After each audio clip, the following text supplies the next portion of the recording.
Behind these prison walls, there's a man who's won awards. The work that he has done and all that it affords, such as the knowledge of horrors committed in our name. They cannot stop the message, so the messenger gets blamed. Behind these prison walls, solitarily confined in a land of rolling hills and royalty and others so fine. Someone who is a hero, a whistleblower everywhere, who helps tell the world about the crimes of Mr. Tony Blair. Behind these prison walls is a person they deprive of most of the things that would keep us all alive. A person being tortured as we stand here now, for revealing all the war crimes, the why, the when, and where, and how. Behind these prison walls is our right to be informed of what the hell is going on in the teacup of the storm. With knowledge there is power, so the solution by the crown. 24-hour a day, indefinite lockdown. That was part of a song by today's guest, David Rovics. The song is called Behind These Prison Walls, and he did a simple yet effective music video about it, and it's about the conditions under which Julian Assange is detained and the fact that he's basically detained for exposing war crimes by governments like the United States and the United Kingdom. This song is not unusual amongst David Rovics' canon. You see, David Rovics is not like the other guests I've had on this show so far. And all that is to say is that generally the guests that I've recruited for this program are friends of mine or people I recently met at open mics or people I found through the Instagram algorithm and I found interesting. But David Rovics, as much as he'd hate for me to say this, is the closest thing we've had so far to a celebrity guest. Now, he's a celebrity in a very narrow sense of the world, in that he's an absolutely prolific protest singer, and he travels the world singing his songs of protests. Here's some of the highlight reel of the stuff he's done. Lie about the fact is their connection to Al-Qaeda, because we know there's none. Operation Iraqi Liberation. Tell me, what does that spell? Operation Iraqi Liberation. O-I-L. The baby drinks it in his bottle when the water ain't no good. The dog drinks it, but he don't know if he should. Some folks say it's the nectar of the gods, but Coke is the drink of the death squads. Coke is the drink of the death squads. That's the chorus. Myself and 200 Irishmen decided to rise to the call. From Dublin City to San Diego, we witnessed freedom denied. So we formed the St. Patrick Battalion and we fought on the Mexican side. We formed the St. Patrick Battalion and we fought on the Mexican side. March beneath the green flag of St. Patrick. Folks are revolting. They've had enough of this shit. The rich are getting richer. They're saying, that's it. But with Luke, it's different, that's clear. As he emerges from the fog, let's hear it for Luke Canicos, the riot dog. I don't have sex, and there will be no sequel, because heterosexual relationships are inherently unequal. I'll just keep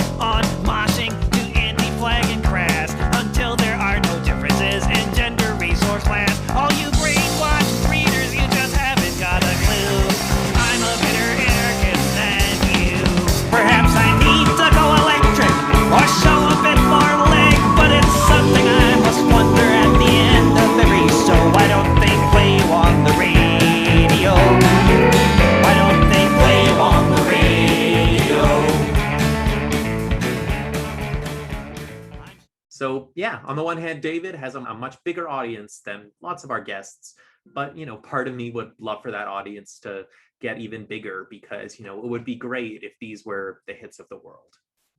Now, that said, before we start today's interview, I'd like to talk to you about a little something called bubbles. Perhaps you've heard this term in the age of social media. What I've noticed is that social media algorithms mean you can see a lot of voices saying the same thing. And it's a really nasty psychological trick, actually, because you can think the whole world thinks in one sort of way, when in fact, that's just a tiny snippet of the world. But, there are just so many people in the world that your algorithm can make it look like the whole world. So I think I actually say directly to David a couple times during this interview, he is so caught up in the world of left-wing and protest culture that sometimes some of the things he's going to say in this interview are awfully specific to these subcultures. So I thought it's, worth explaining, what kind of things he's talking about, giving you some context for that kind of stuff. So part of this context that I have to talk about is that David has actually been through some scary times recently. He says these scary times go back 21 years, but they've been really scary lately. Namely, a stranger put up some posters around David's neighborhood, and they put his name and his face and his contact info about them. And these posters proclaim that he's a known anti-Semite and people should take action against him. Now, this is absurd because David is Jewish and he's someone who writes a lot of, social justice oriented and, sometimes anti-fascist songs. In fact, he looks up to Woody Guthrie and got his guitar, as he calls it, a tattoo saying, "This machine kills fascists." So in the interview today, you'll hear David talk about the events that led up to all this stress he's been going through. And because he gets quite detailed and he gets into some of the sectarian politics about how Palestinian solidarity and questions of anti-Semitism are handled differently on the German left than in other parts of the left, and he feels that this German left culture has permeated his local space, he talks about his experience in a way that might be confusing for people who don't know this context. So if you speak up for Palestinian rights, unfortunately, there are going to be people who smear you as an anti-Semite. And these are often bad faith right-wing actors or occasionally apolitical actors who don't know better and they're just repeating what they've been told. But David's experience is kind of weird because he's gotten in the crosshairs of these two cultures. On the one hand, there's this right-wing censorship culture that wants to uphold the state of Israel at all costs because it's an important United States ally and because they identify with anti-Palestinian racism, frankly. But we also live in an age of cancel culture where everyone online wants to look as perfectly progressively pure as possible. So it seems like what's happened in David's situation is the right-wingers have thrown around these smears that he's an anti-Semite. And his perception is that some leftists, some anarchists in particular, have started to believe this story. So the point is, David is going through a lot of pain right now. And this pain is tough because he's devoted his life to, spreading social justice through music. And you want to stay on the right side. You can't let your personal pain take you away from the path of social justice. But in this world of social media where we're all constantly performing our morality online, people can go into dark places and be very cruel to each other. So that's a lot of the context for the interview with David today. But as I say, we should listen to the voices on the left that are more nuanced and focus us, not on, telling lies about each other and bringing each other down, but attacking the system. As one of my favorite online commentators, the late great Michael Brooks, said, "Be brutal with the systems and be kind with the people." So let's get to know David Rovics now and get to know some of his amazing music. Well, I'm joined here today by David Rovics. You're what one would call a protest or topical singer. You've been called Democracy Now! In musical form, which is a left-wing news broadcast for those who don't know. But how do you specifically describe your musical project? I always have, it's always really, I should have a really quick answer to that, but it's always a hard one because like topical musician or topical songwriter or just singer-songwriter, it's always a tough one because the way it is with music genres, they, they're chosen for us, by the music business, so then we're kind of stuck with these terms, and then we have to try to work within that context to try to describe what we do, so that's it's always the challenge to talk about these things, and to use the labels. I mean, labels are important because you need to know what you're talking about, and that's what words do. They represent something that you're talking about, right? So I mean, I would call it like maybe folk punk, but I mean, it's basically it's hard to say. It's Yeah, complicated. I guess what I see is unique about you. So you have a few songs like "I'm a Better Anarchist Than You" or "Why Don't They Play You on the Radio" that really could be listened to at any moment. And then you also have your history lessons, St. Patrick's Battalion, Sugihara's Son. But a lot of your songs, and I saw you in 2013 in Toronto. I think the U.S. government had just shut down or something, and you already had a song about that. Like you have all these songs that are really right of the moment. So how do you keep it going? How do those keep coming out? I like to write a lot of songs about just like what's going on, just kind of like broadsides, kind of just songs about the news. And I think it's just a great practice if you feel like writing a song about the news. You don't know if it's going to be a song that lasts forever or not. It can be about, just something about, some local news story, but it becomes something iconic. And, normally they probably don't have a long shelf life, but it's still good practice to write a song about something that's going on. If you have any kind of a sort of, audience, then you know that you're just basically doing what any journalist does, except you're making it rhyme, and you're, it's hopefully a good song, but it's I mean, when it comes to things like "I'm a Better Anarchist Than You," or I mean that or at least the version that you've probably heard, it's when it's recorded with a band in a studio and that sort of thing, then it also takes on more of a longer shelf life, just because it's more interesting to listen to without necessarily paying attention to the words. Like, I mean, it has a drums and a beat, so I mean, it kind of has a punk vibe, so you could kind of have it in the background while you're driving a car or something. Wouldn't be too out of place. Whereas a solo acoustic stuff, you're either listening to it or you're not, because it just doesn't work as background music. You turn the volume down and all you hear is like a little bit of my vocals and none of the guitar, and it's not very interesting to listen to as background music. Yeah. So quick question here, but one way to give people a sense of the broad range of things you've written about. I noticed on your website you have a map set up.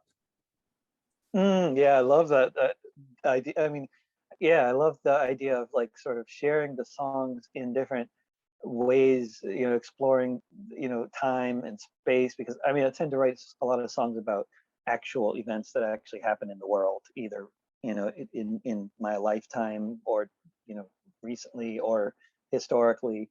But there's often, I don't know, it's probably not a majority, but a significant minority of my songs can be placed geographically, because they're actually about something that actually happened. So I think that it's a lot of fun to kind of do the song map, although it definitely reveals how I don't know what to call it, but I mean, I'm a very sort of I guess Eurocentric songwriter. I mean, in terms of Well, what I I'm mean, I writing feel about. like it looked like a real stripe, but yeah, there's. It covers all the continents, but there's definitely more little pins around the United States and certain countries in Europe. But it tends to be the countries that I've traveled in a lot. Those tend to be the countries I sort of know the most about.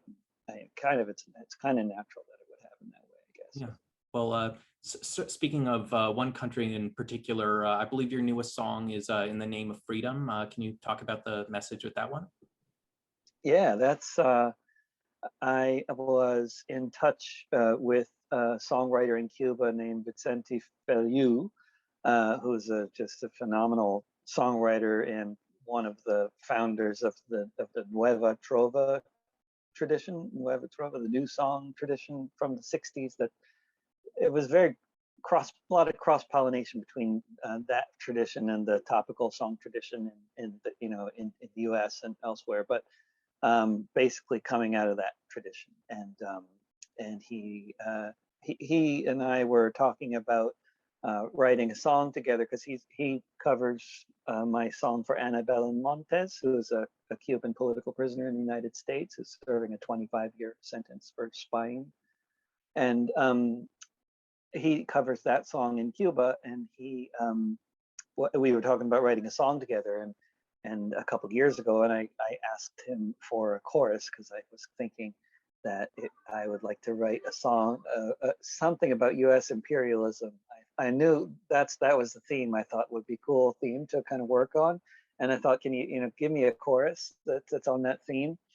And he very kindly basically took a quote from Simón Bolívar, from the great liberator, as he's known in Latin America. And he took a quote from Bolivar, a very eloquent quote against US imperialism, and he kind of shortened it and kind of edited it so it kind of scans better as a chorus.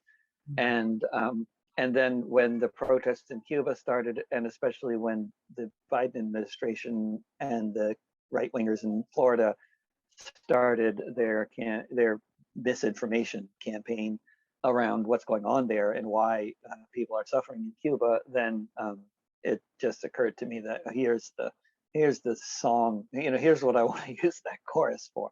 And so it's a song about the embargo on Cuba and what a disaster it's been for the Cuban people, and how that's what it's about in terms of why the Cuban people are suffering. And right. So I would just say here, because we have Mhm. no idea whether it's mostly going to be the David Rovics political crowd or Zach's open mic crowd who ends up watching this. Can you just give a sort of brief version of your interpretation of what's going on in Cuba? Oh, absolutely. Yeah. So basically, after the kind of like one paragraph snapshot of a history is after the Cuban Revolution in 1959, the U.S. has been trying to destabilize or overthrow Cuban government ever since then, including in a full-on armed attempt at an invasion called the Bay of Pigs. And then there's been many documented attempts at assassinating Fidel Castro. But basically, the Cuban Missile Crisis is largely the reason why Cuba is a sovereign state today and not invaded by the U.S. since then. But the embargo that's been in place since then has caused just incredible suffering there, and it's a very harsh embargo, and it's hard to, I can explain why it's so harsh very, very succinctly, because people often don't understand. It's not just that Cuba and the US used to be the biggest trading partners. It's not just that US is the world's biggest economy and the closest country to Cuba and the obvious trading partner for Cuba for a lot of different things, and was 90% of like Cuba's trade was with the US before the revolution there. But it's not just that, but it's that that the US embargo makes it so difficult for Cuba to trade with any other country. So like any ship going to Cuba has to not have docked in the US in the past 6 months. So if anybody just thinks about the logistics of international freight and how small Cuba is, how many massive ships full of containers are going to go to Cuba and not go to the US. No, that's not how it works, right? So it makes it extremely difficult and very expensive. And then Trump made all the sanctions much harsher than they had been. And nobody talks about Trump's role in this, but the Trump sanctions are still in place. And so you have the pandemic, the loss of all the tourists, which is a mainstay of the Cuban economy. And then you have Trump's sanctions getting worse. And then in addition to that, you have Cuba opening up everything in terms of their economy and other things. And they allowed, which I think was a terrible mistake, they allowed Facebook into Cuba. And Facebook is the primary method that the Cuban opposition, that the Cuban exiles, or the Miami right-wingers, who are mostly young people who've never been to Cuba, who have no idea what they're talking about. They're brainwashed. They're really just they really have no clue. I've talked to a lot of these folks, and they just have no clue about what the reality is in Cuba. They've determined that Cuba is some kind of a martial country, like a dictatorship kind of place, where in their minds, it's a place where you think of a dictatorship, you think of a country where all the money goes to feed the elite, to the military and the elite and all this. Of course, Cuba is nothing like that. I mean, the money goes to healthcare and education, and it does. They have a very small budget for this kind of this kind of elite making the, I mean, keeping the political class happy, or that they don't have a big corporate elite. They don't have hardly any cops. They don't have police killing people in the streets. They don't have armed robberies are virtually unheard of. I mean, everybody has housing. Cuba is nothing like what you're hearing about in the press. And the people who are protesting in Cuba they're all sorts of folks, and I don't want to paint them as individuals with a broad brush, because there are people really suffering in Cuba. But this is not a popular uprising against a broken system. One thing I would just say is interesting there, that's not too specific to Cuba, is when there's a protest in a Western country, we assume it's specific to a set of policies, whereas when it's in a third world country, it means the government is inherently evil and the only answer to the protest is its removal. Exactly. It's like, oh, there's a few thousand people protesting. It must be an uprising. I mean, how often do we have a few thousand people protesting in most any major city in this country? Like, I mean, it's maybe not every month, but it's a regular occurrence. And nobody ever says, oh my God, the US government is going to fall there. There's major anti-war protests in every city at the same time, or it just, nobody even speculates about the government falling. But as soon as you have a few thousand people in two different cities in Cuba protesting at the same time, wow! So there goes the whole regime. Exactly. So on another note, when I was doing some research for this interview, you actually scared me a bit. You've apparently been going through some really intense trolling lately, and this probably has to do with the fact that you do some Palestinian solidarity work, but what's going on there? Yeah, before you put this interview up anywhere, you really should think about whether you want to do that, or publicly associate with me in any way, honestly, because it's because there's this whole crew of people, whoever they are. I mean, if it's just one or two or three people, I have no idea. It's 10. I doubt it's more than 3. But in any case, it's more complicated than just around my support for the Palestinians. There is a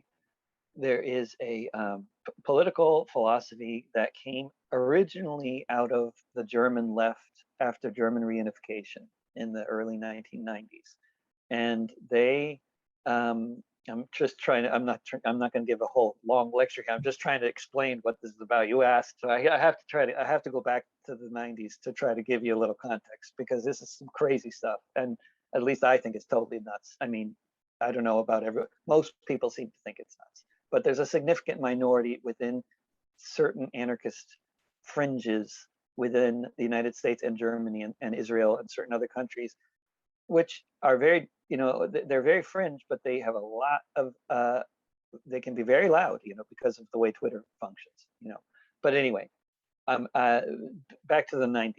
This thing started with basically a communist group in Hamburg that was totally against German reunification and totally afraid of the return of fascism, and so that was their position, and so basically this political tendency, which began as a pretty cool tendency, which was about supporting refugees and opposing the rise of a new German unified state, which they were afraid was going to be much more militaristic than it turned out to become. But anyway, these were the fears, German militarism, the rise of German militarism, what might happen to the refugees in Germany if there was, this kind of stuff. So they were defending refugees who were under attack after German reunification. So there was this big movement to defend the refugees, and that was really great and very grassroots, and definitely involved a huge spectrum of the German left, very much including the German anarchist scene, the Autonomen, as they're known there, the autonomous scene. But a certain fringe of that scene, which we also now call Antifa, which is not an organization, but it's just it's a broad network philosophically, which we also call the Black Bloc. It goes by many names, right? Which was called the Autonomen. We can argue about who they are and what the terms are, but it's this political tendency. Within that political tendency, there's a fringe that was born out of this group in Hamburg that ultimately became known as the anti-Deutsch, the anti-Germans. And they believe basically Germany is the root of all evil. Germany, the genocide against the Jews and others happened in Germany. And basically the way that they've kind of morphed their whole like kind of intellectual circuitry is Israel can do no wrong. Jews can do no wrong. As individuals, no Jew can do wrong unless they're criticizing Israel, in which case they're anti-Semitic. But otherwise, Jews can do no wrong, and Israel can do no wrong. And the position of a good German, not a good German in the Hitler sense, but a really good German in the sense of the anti-Deutsch, is to be against anything that's German and be for anything that Israel does. And so basically, they go to anti-war rallies. Like in 2003, you have anti-Deutsch people going to anti-war rallies against the US war in Iraq, dressed in Israeli military uniforms with Israeli flags, protesting the protesters. So this is where the anti-Deutsch basically have been calling me an anti-Semite since, I guess, about 2002. I think, my Israeli fan base, 90% of it, started calling me an anti-Semite after I wrote a song about the Al-Aqsa mosque uprising that we call the Second Intifada in September 2000, when Ariel Sharon visited the mosque in Jerusalem and massacred children there. And that massacre of children at the mosque is what set off the Second Intifada. And so that was when I first started writing songs about the Palestinian struggle, and when I first started getting called an anti-Semite. But it didn't. This is more complex than the Israeli charges of anti-Semitism. Those are charges for being just pro-Palestinian, right? So the anti-Deutsch, with the anti-Deutsch, it gets more complicated, because with the anti-Deutsch, like if you criticize bankers, for example, they consider that to be veiled anti-Semitism, right? And because basically, in their minds, all the Hitler, all the fascist stereotypes of what a Jew is, they turn that around. And so then if you criticize bankers, capitalism, free trade deals, somehow that's all veiled anti-Semitism. So basically the entire, so this is, this gets a little bit of a tangent, but like one of my bizarre roles on the German left is to play at anti-capitalist protests there, and to be an American presence, and a Jewish American presence at those protests, to insulate them a little bit from possible accusations of anti-Semitism, because they oppose these free trade deals. They get accused of anti-Semitism by these people, none of whom are Jewish, incidentally. Right. These are blonde German children, who are just wreaking havoc on the German left with these charges. As you can imagine, there is no worse charge in Germany than anti-Semitism. Yeah. But in the United States, it's not that much different. Racism, anti-Black racism is the worst charge for a white activist in the United States. But anti-Semitism is pretty bad. That's a pretty bad accusation, if there's any credibility to it. Of course, there isn't any. But guilt by association for this crowd goes a long way. So all I had to do was, I've been doing interviews like several times a week throughout the pandemic, talking to all kinds of different people. And basically two of the people that I have interviewed, I am forever associated with, by virtue of the fact that I fail to see why they are people that should be like shunned as totally evil. I think they got a lot of weird perspectives and a lot of problematic views, perhaps, but I think a lot of people we need to talk to the cliff notes. I guess one is a reformed right-winger, and the other one is an ethnic Ashkenazi Jew who doesn't like to call himself that because he thinks it somehow ties him with racial supremacism. Yeah, for Gilad Etzman is convinced that about all sorts of stuff from European history and Jewish history. And the thing is, when I read his book, he's a complicated guy with all sorts of, he's like other complicated people in their 50s, right? He's been around a long time. He's been around since the internet has existed, so you can find all kinds of stuff that he said, over the years. But what he's most known for is a book called The Wandering Who. And what people love to do is find his quotes from all kinds of different places, but which can be taken out of context, and he's great with these out of context quotes, and most people are actually. If you just take one or two sentences from what most writers write, you can make anybody into anything. But basically, if you actually read this book in its entirety, with very importantly, with the premise at the beginning of the book that explains his definition of Jewishness, which is what the book is about, right? It's about Jewish identity. Okay, so you need to understand the beginning of the book. But anyway, what his critics generally don't, they intentionally ignore the beginning of the book, and then they slander him with all this stuff because they're intentionally not interpreting the book the way he intends it to be interpreted. So, but in anyway, and maybe he's an anti-Semite. I don't know, but the thing is, I know a lot of people who don't understand why they call him, why so many people think he's an anti-Semite. I know a lot of very intelligent people, including, and most of whom are Jewish, who don't understand why Gilad Atzmon is supposedly such an anti-Semite. And I also know a lot of really intelligent people, all of them socialists or anarchists, who have repeatedly watched my interview with Matthew Heimbach and fail to see why, why there's something wrong with that interview, and why why people say that he's not a reformed fascist. I mean, because what people are, what the criticism is about is not only guilt by association, but the idea, what they call platforming. And platforming is an accusation that's been around a long time. But basically, the left has always been arguing. The left has been a circular firing squad since the 1840s in much of the world. And the exceptions to that period is when things actually progress. But the norm is this constant backstabbing, right?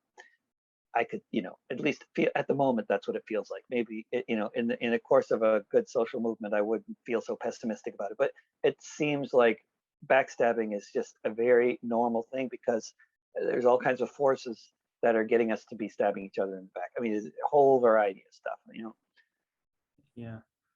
But I can't remember where I was going with that thought. Yeah, so no, obviously it's a very elaborate story that goes back years, and I think what I'll do is I'll make an introduction for this where I give the beginners some context. Yeah, good idea. But I feel like one of the dilemmas is, online cancel culture is really horrible on people's mental health, and then it becomes this problem. How much time do we spend talking about this and fighting that versus how much time do we say we have to ignore this and fight the right? So both Glenn Greenwald and Matt Taibbi, for instance, I love their work, but it seems like all they talk about these days is cancel culture, and I feel like go back to talking about mass surveillance or Wall Street corruption. That feels more useful. So yeah, I really like Jonathan Smucker wrote a fantastic book, which is like a handbook to organizing. Just one of the best organizing 101 kind of books out there.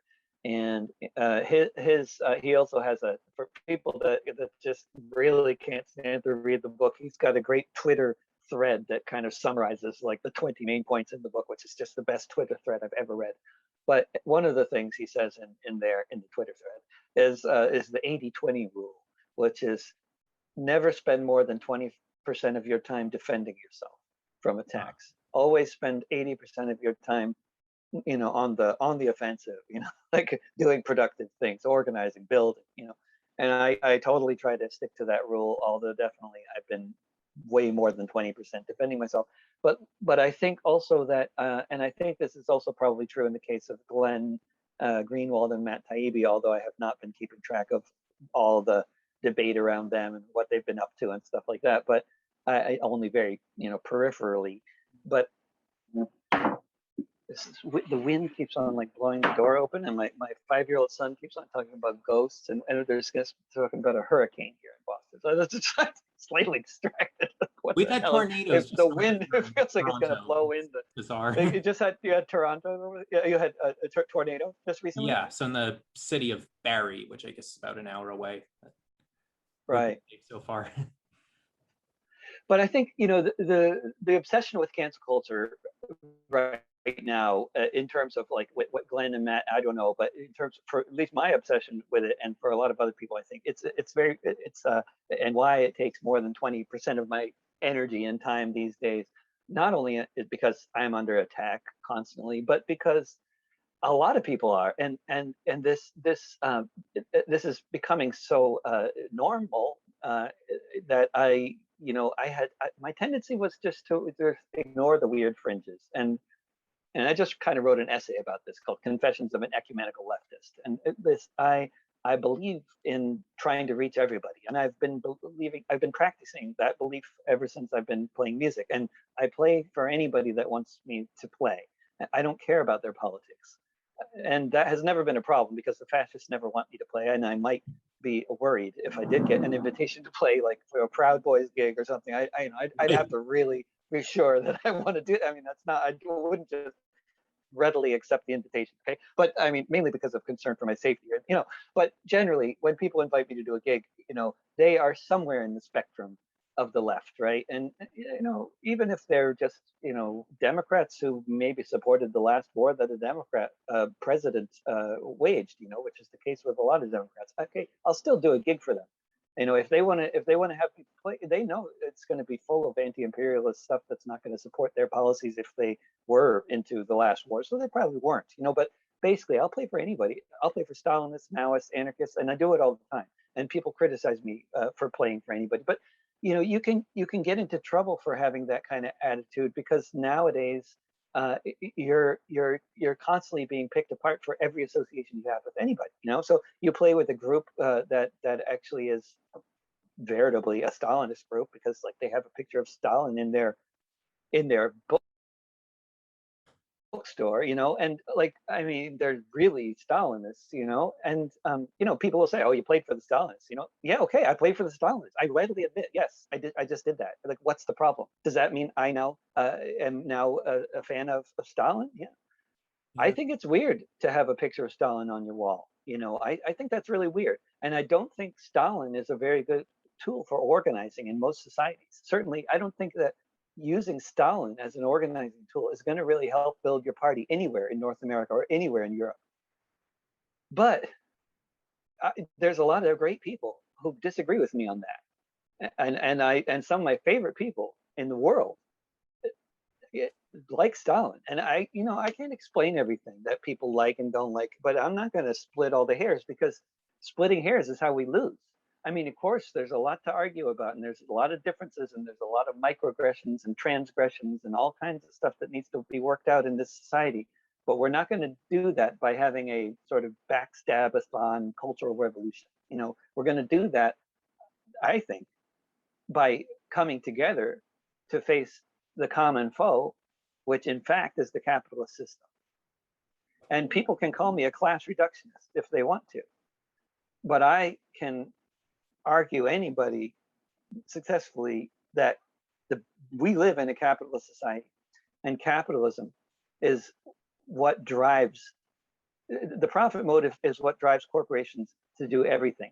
And if they're not driven by the profit motive, they're driven by control, by us regulating them, by democratically controlled government regulating them. That's why corporations do anything other than pursue the profit motive. So we can change them from pursuing the profit motive. We can regulate the heck out of them, and we can make them do all sorts of stuff. But that's only gonna happen once we have control of our government. So otherwise, we can march in the street and talk about, yell at each other about anything, but we're not going to accomplish anything that way. We actually have to have power if we want to accomplish something. We actually have to change the system, the capitalist system. But capitalism can accommodate all sorts of changes to it if we make them impossible to not. If we make it impossible for them not to change, that they can change. Like if there's a law that says you must pay everybody $20 an hour, they'll do it. If not doing it will mean major consequences that will they will obey laws. if they're forced to, they're not martyrs. These aren't companies run by martyrs. They're run by people who want to make money. But this is this is what runs the country. These are the company. These companies, their profit motive is what this country is all about, and they also run government to a large extent. They get the politicians elected. I mean, the idea that there are any other central contradictions in a capitalist society than capitalism. I mean, the other contradictions in a capitalist society are maintained by capitalism. Once you have a marginalized group, and of course, genocide and marginalization and slavery were fundamental to the creation of this settler colonial experiment. We call the United States, we call Canada, Australia, New Zealand. They're all started by these settler colonial countries based on racism and genocide and stealing land, but they're all capitalist countries. And once capitalism was instituted in these countries, the marginalization that was also fundamental to the colonization of these countries, the maintenance of that marginalization can happen all by itself just by capitalism. Capitalism will maintain that marginalization by itself because it's profitable. Racism and sexism are both really profitable once they're established as normal. Once Black people and women are going to always be paid half of what other people get, then that's profitable, and then that will maintain itself. Unless the corporations are ordered to change in no uncertain terms by laws passed by government. That's the only thing that will make them change. They don't do it by themselves.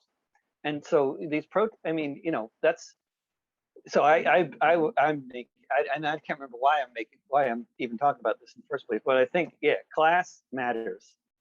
This is a capitalist country. All those countries are capitalist countries. All the countries that I spend much time in are basically capitalist countries, but they're all different.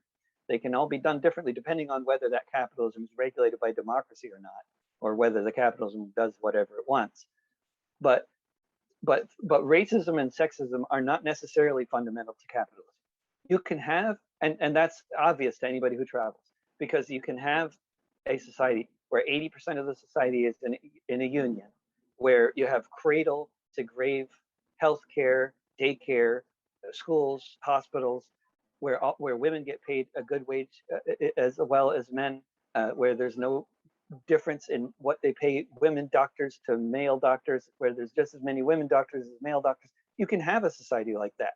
You can have a society where there's just as much representation of lawyers and doctors of all the different marginalized groups as in the formerly dominant group. You can have societies like that, and they can still be run by capitalists making a lot of money.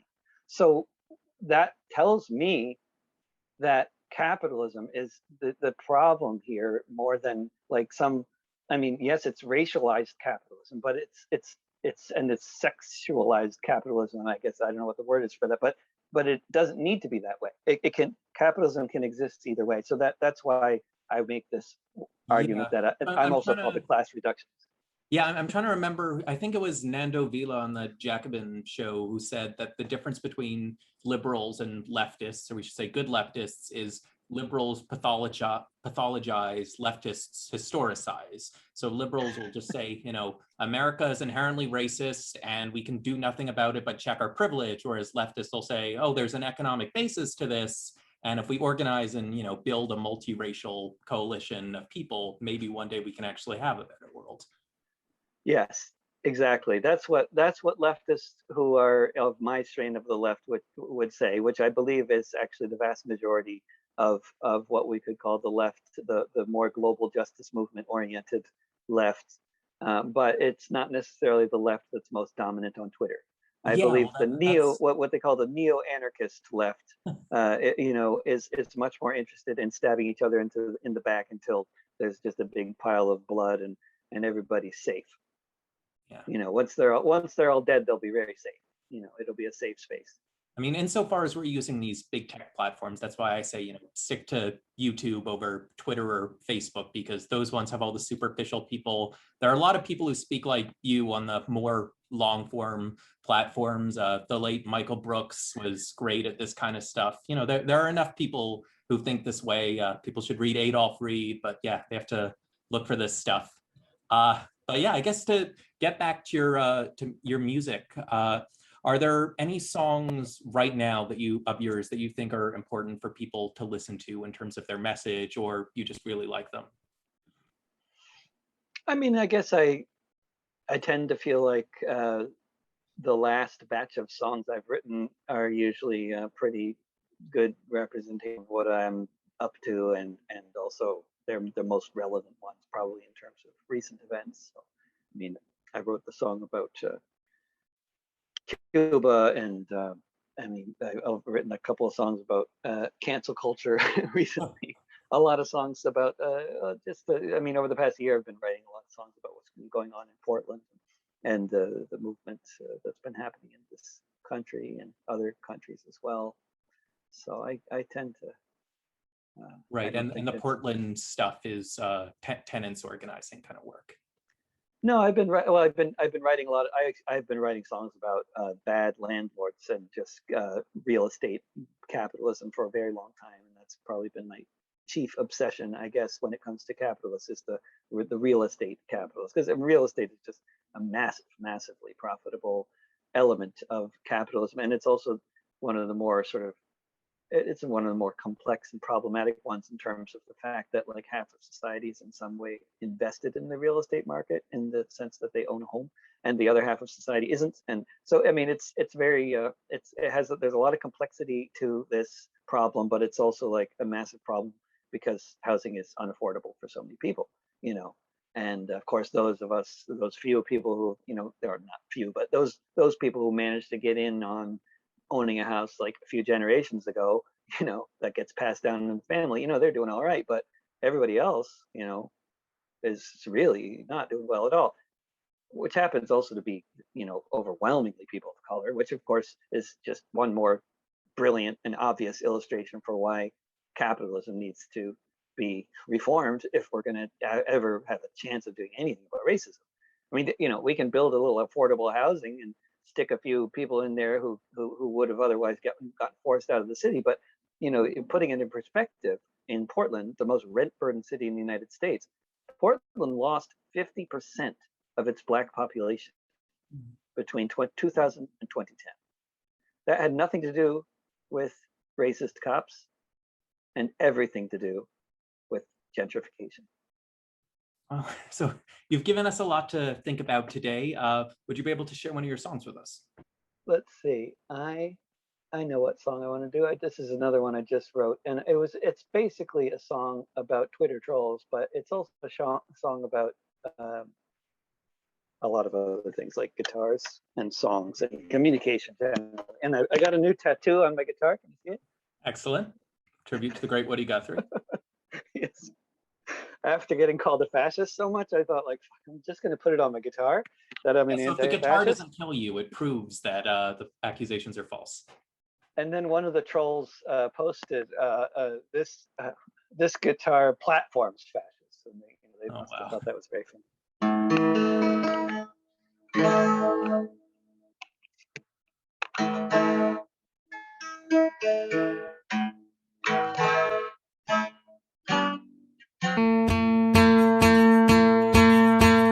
This machine is dangerous. It communicates. It can carry memes that can destabilize a state. It can carry rumors, whether true or not. It can sow discord like an agent or a bot. It can bring people together. It can unify. Or it can spread half-truths and lies. This machine is dangerous. It can light a fire. There may be no limit to what it can inspire. Bring a person to the edge of sanity and back. It can mobilize a mob to attack. It can fire ammunition with each swing of a pick, faster than Jackie Chan can kick.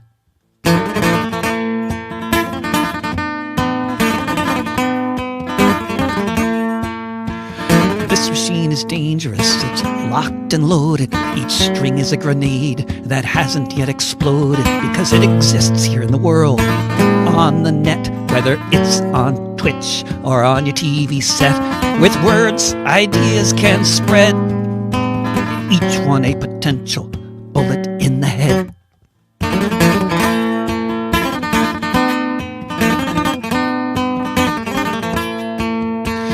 This machine is dangerous. It can make you dance. It can make you feel like maybe you have a chance. It can sell a brand of ketchup. It can save your soul. It can create division if division is the goal.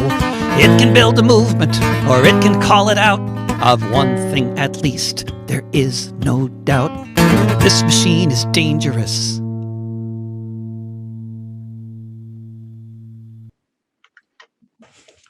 Very nice. Well, you have a very distinct style of guitar playing. I remember from the Into the Prism era, just the sort of heavy, I don't know the word for it, but when you're making your guitar more percussive, and that with a nice little riff. And then of course, I don't know the word for it either. If you have a yeah, I'm not a technique guy. I know enough guitar to play the chords to back up my singing. That's about it.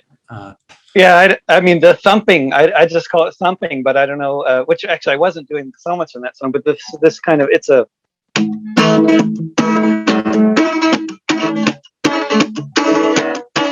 then you just.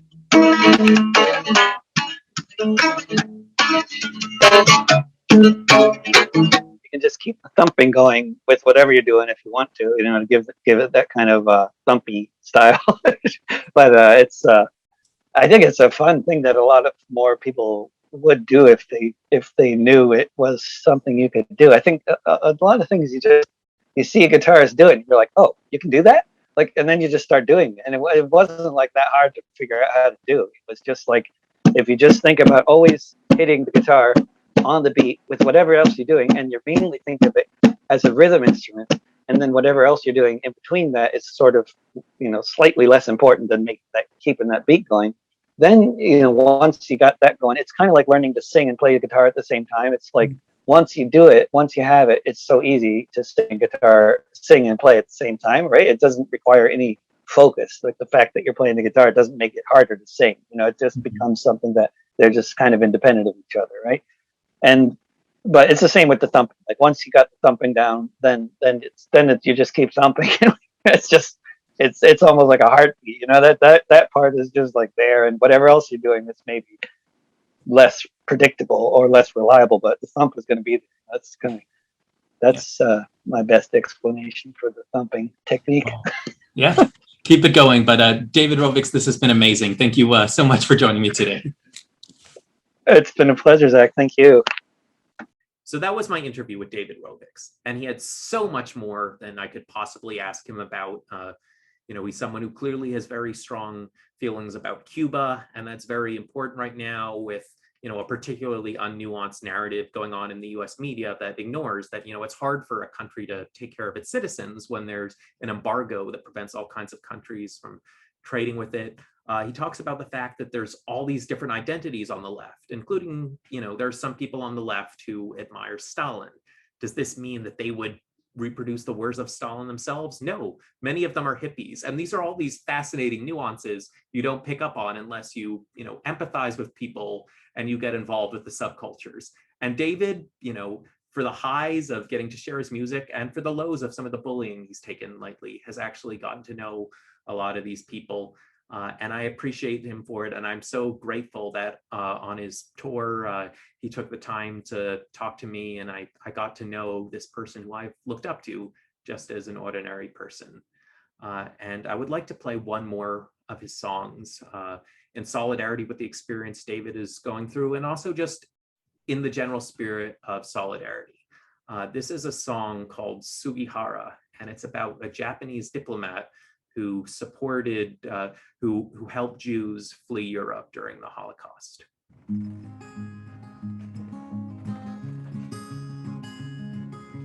He was raised in Gifu on the islands of Japan. He was sent off to Manchuria. That is how this tale began. For his next assignment in the diplomatic corps, went to far-off Lithuania and the European War.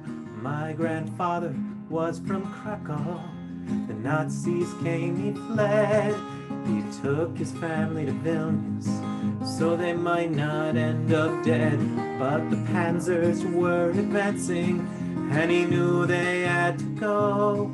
But he had to have a visa, and all the embassies said no.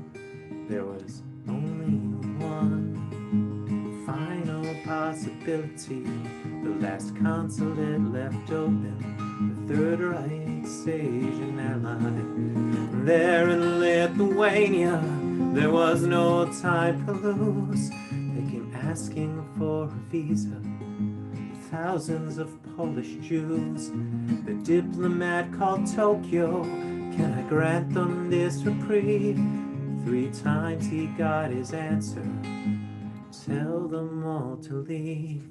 But he looked into their eyes, talked to his family. He and his wife decided, we must set these people free. Although I never met him, when all is said and done, I am Sugihara's son.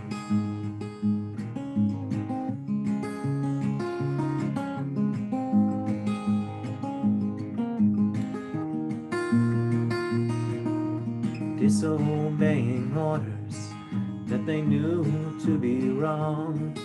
Simple and Yukiko started writing all day long.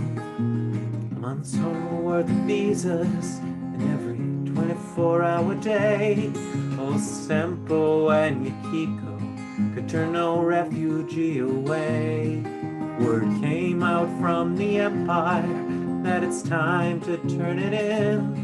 We're closing down your consulate and moving to Berlin. They knew they did the right thing, so had no doubt. They threw visas through the window as their trains pulled out. Although I never met him, when all is said and done, I am Sugihara's son.